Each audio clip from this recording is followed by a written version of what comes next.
મોક્ષનો માર્ગ મન. લેખક છે રમેશ બારોટ. કર્મ એટલે મનની દોડધામ, મનના માર્ગે વળતા 1000 વાર વિચાર કરવો જોઈએ. અનુશ્રુતિ. શરીર જળથી પવિત્ર થાય છે, મન સત્યથી, આત્મા ધર્મથી અને બુદ્ધિ જ્ઞાનથી. મનુ ઉપદેશ. મનની પ્રસન્નતા સાથે માનવીના સઘળા દુઃખોનો નાશ થાય છે. શ્રીમદ ભગવદ્ ગીતા. શ્વાનની પૂંછડી શ્વાન જ સીધી રાખી શકે, તેમ આપણે આપણી પ્રકૃતિ એટલે કે સ્વભાવ આપણા મક્કમ મનથી જ સુધારી શકીએ. પૂજ્ય રાજયોગી નરેન્દ્રજી. જ્યાં સુધી મન તૃપ્ત નહીં થાય ત્યાં સુધી તે સ્થિર થશે નહીં. તમે જેમ જેમ મનને દબાવશો તેમ તેમ તે વધુ ઉપદ્રવ કરશે અને વધુ અસ્થિર બનશે. તેના કરતાં તેને સમજાવીને ધીમે ધીમે પરમાત્માના ચિંતનમાં જોડવું, જેથી શાંત થઈ જાય. આચાર્ય શ્રી પદ્મસાગર સુરીશ્વરજી. ત્યાગ ન ટકે રે વૈરાગ્ય વિના, કરતા કોટી ઉપાય. ત્યાગને ટકાવનારું પરિબળ છે વૈરાગ્ય. અને વૈરાગ્ય એટલે મનમાંથી આસક્તિનું ખરી પડવું. નિષ્કુલાનંદજી. તોફાની ઘોડો આંખે અંધારી બાંધી ન હોય તો સીધો ચાલતો નથી. તેમ વિવેક વૈરાગ્યરૂપી અંધારી સંસારી જીવના મન ઉપર બંધાતી નથી ત્યાં સુધી કુમાર્ગે જતા તેને અટકાવી શકાતું નથી. શ્રી રામકૃષ્ણ પરમહંસ. શરીરને નિરોગી રાખવા જેટલા સજાગ રહીએ છીએ તેનાથી અર્ધાય મનને નિરોગી રાખવા સજાગ રહીએ તો આનંદ અનુભવાય. શ્રી રામકૃષ્ણ પરમહંસ.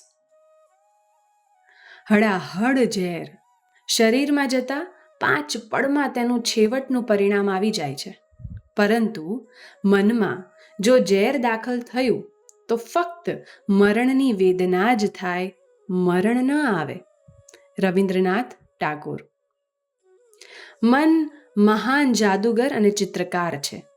મન બ્રહ્મ સૃષ્ટિનું તત્વ છે.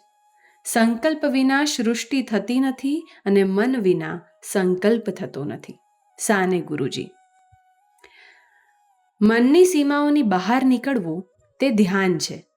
એ વિચારની નહીં પણ પ્રેમની ગતિ છે. જે કૃષ્ણમૂર્તિ.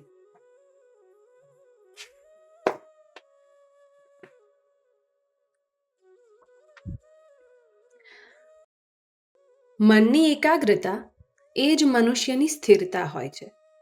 જ્યાં સુધી મનુષ્ય કોઈ પણ દ્રઢ નિશ્ચય ઉપર સ્થિર થતો નથી ત્યાં સુધી તે કોઈ પણ પ્રાપ્તવ્યને મનની એકાગ્રતા એ જ મનુષ્યની સ્થિરતા હોય છે. જ્યાં સુધી મનુષ્ય કોઈ પણ દ્રઢ નિશ્ચય ઉપર સ્થિર થતો નથી ત્યાં સુધી તે કોઈ પણ પ્રાપ્તવ્યને પ્રાપ્ત કરી શકતો નથી. ભગવાન બુદ્ધ. જીભનું મૌન એ સાચું મૌન નથી. મનને પણ મૌનની દિશા આપવી જોઈએ. મહાવીર સ્વામી. મન મેલું હશે તો કાશીમાં ગંગા સ્નાન કરવાથી શું લાભ? સંત તુકારામ. જો મનમાં પ્રપંચ હશે તો એ મનમાં ભગવાન નહીં હોય, અને જો મનમાં ભગવાન વસતા હોય તો પ્રપંચ નહીં હોય. દયારામ સત્સઈ. મન ત્યારે જ જાગ્રત થયેલું કહેવાય જ્યારે ખુદામાં ડૂબી જઈને એકદમ નિરુદ્દેશ બની જાય. સૂફી સંત રાબિયા. મનનું મન રૂપે એટલે કે જગતના સંકલ્પ વિકલ્પ રૂપે મટી જવું એ જ મનનો સર્વશ્રેષ્ઠ વિકાસ છે. બ્રહ્મચારી વિષ્ણુ પ્રકાશજી.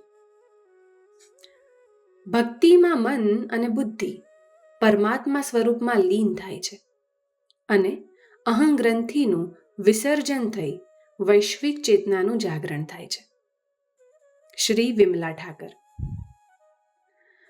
નાહે ધોએ ક્યા ભયા જો મન મેલ ન જાય, મીન સદા જલ में રહે ધોએ બાસ ન જાય. कबीर जी। मन सब पर असवार है, मन के हाथ न पाँव, जो मन पर असवार है ऐसा विरला कोई। कबीर जी। मन ही बांधे मन ही खोले, मन तम मन ही उजासरी। कवि प्राणनाथ।